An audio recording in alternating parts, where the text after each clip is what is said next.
22 mars, hôpital Nasser à Khan Younes, un des derniers encore en fonction dans la bande de Gaza. Sur le toit, le chef de la logistique de Médecins sans frontières met en place ce drapeau. De quoi signaler leur présence aux drones israéliens qui survolent la zone. À peine quelques heures plus tard pourtant, ce même bâtiment est bombardé. Le service de chirurgie est détruit, plusieurs blessés, 2 morts, dont un membre clé du Hamas selon l'armée israélienne. L'équipe MSF en sort indemne. Ces derniers mois, d'après l'ONU, la bande de Gaza est devenue l'endroit le plus dangereux du monde pour les travailleurs humanitaires. Parmi eux, Sonam Dreyer-Cornu. Cette infirmière valaisanne est en mission dans l'enclave palestinienne. Pendant 2 mois, elle va nous envoyer des vidéos, sorte de journal de bord en mode selfie. Un document rare, témoin de la dégradation extrême de la situation humanitaire.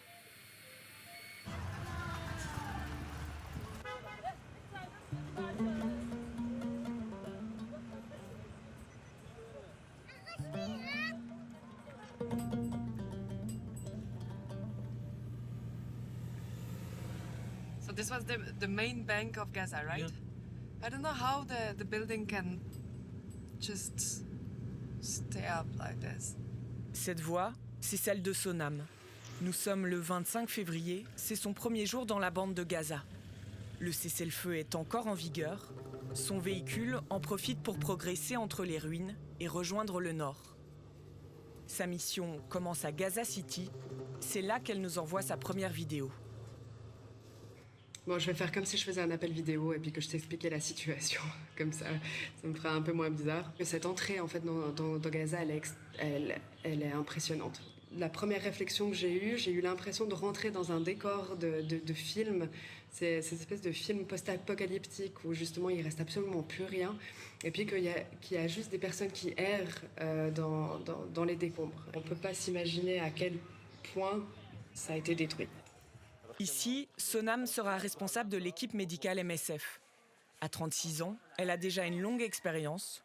Haïti, Soudan, Congo, Afghanistan.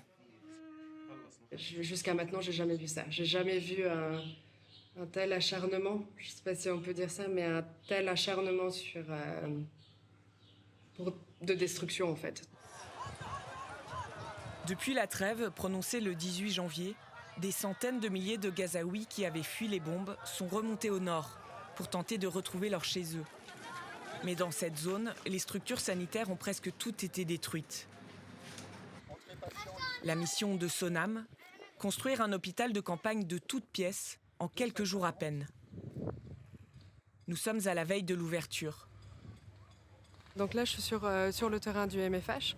Donc le MFH, en fait, qui est le Modular Field Hospital, et qu'on est en train de finaliser et puis qu'on est en train de construire avec l'équipe de la logistique. Les tentes sont encore vides.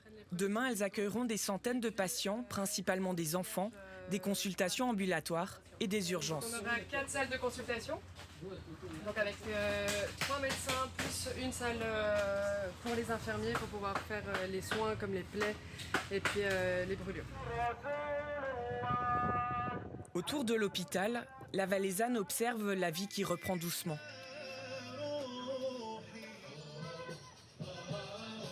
On voyait qu'on était dans une période de cessez-le-feu où il y a une petite reprise, où il y a un petit espoir qui fait que les gens reprennent un petit peu, dans la mesure du possible et comme ils peuvent, leur vie quotidienne, quoi.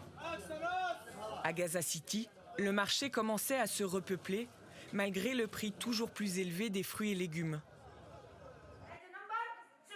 Dans les salles de classe des écoles encore debout, les cours reprenaient. Même les décombres s'animaient pour les célébrations du Ramadan. Mais ces bribes de vie n'ont pas duré. Le 18 mars, après 2 mois de cessez-le-feu, l'armée israélienne rompt la trêve. Elle dénonce l'échec des négociations avec le Hamas pour la libération des otages du 7 octobre. Sonam vit ses premières bombes à Gaza. Donc la nuit du 18, en fait, je pense que tout le monde va s'en rappeler parce que je vais attendre que le drone passe, parce qu'il y a énormément de passages de drones, et c'est vrai ils sont passablement bruyants. Environ à 2h30 du matin, on a été réveillés par des très gros bombardements. Bien évidemment, ça a réveillé tout le monde. On a été se mettre en sécurité avec les collègues au centre, dans la partie sécurisée de notre maison. Et puis on a attendu que ça passe. Le lendemain, décision est prise. L'endroit est devenu trop dangereux. L'équipe MSF est rapatriée au sud, dans la base d'Al-Mawassi. C'est vrai que ça a été très compliqué de partir.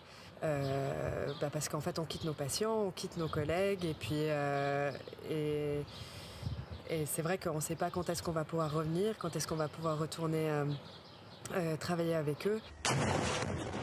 Au sud comme au nord, Israël intensifie ses opérations militaires dans sa quête de démantèlement du Hamas. Diviser le territoire, contrôler des zones stratégiques. Les déplacements forcés de la population deviennent incessants. Sur ces cartes, les ordres d'évacuation transmis par l'armée israélienne. Une fois reçus, les Gazaouis ont entre 15 minutes et 24 heures pour fuir avant l'offensive. Finalement, aucun endroit dans Gaza n'est sécurisé. Et on voit, la population ne sait pas où aller.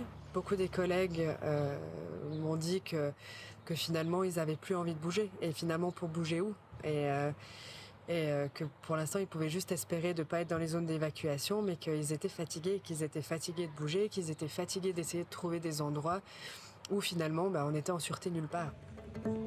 Début avril, Sonam et ses collègues doivent de nouveau évacuer. Direction Deir al-Balah. Cette fois, ils décident carrément de camper dans leur hôpital de terrain. Pour l'instant, c'est la zone en fait qui nous paraît le plus sécurisée.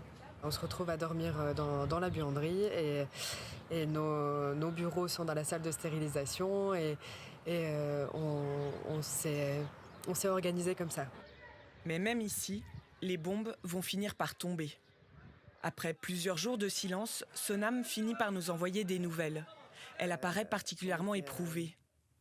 On était en fait à notre base, dans notre modular field hospital, et il s'avère qu'en fait on a des roquettes qui sont tombées vraiment pas très loin de notre base. On a pris nos affaires et puis on est parti plus loin chez nos collègues d'MSF Belgique qui nous ont accueillis pour la nuit. Là, ça joue vraiment sur le moral, les nerfs et la motivation de tout le monde parce que on voit que le conflit s'intensifie.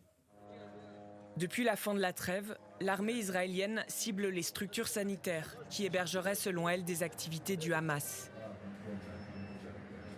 Après l'hôpital Nasser au sud, l'hôpital Al-Ali, dernier établissement fonctionnel dans le nord, est bombardé.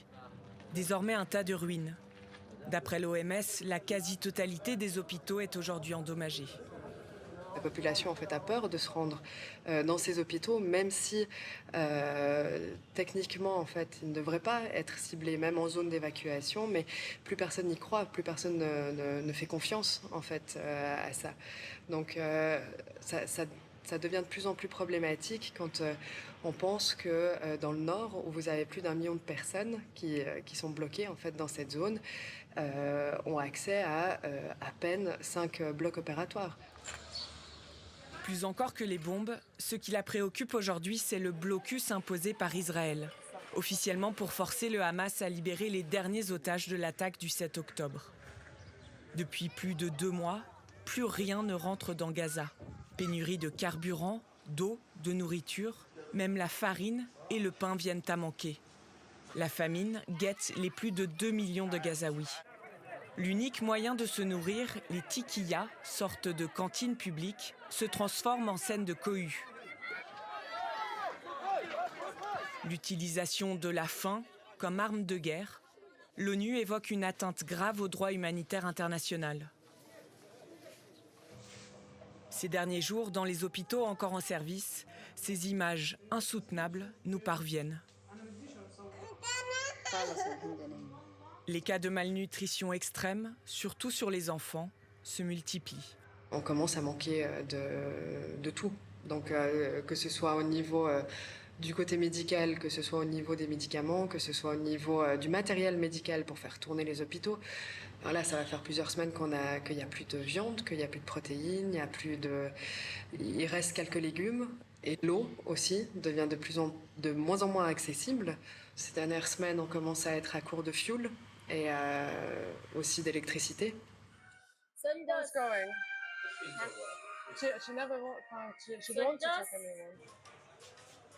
Comment continuer à soigner dans ces conditions? Juste avant de terminer sa mission et de quitter Gaza, Sonam nous fait parvenir une dernière vidéo. Visiblement épuisée, désemparée, elle sort de sa réserve. Et quand je vois que c'est majoritairement, et souvent c'est majoritairement en fait les enfants, ça joue encore plus sur le moral et sur l'incompréhension et sur le fait que je pense que maintenant ça suffit, qu'on est arrivé à un point où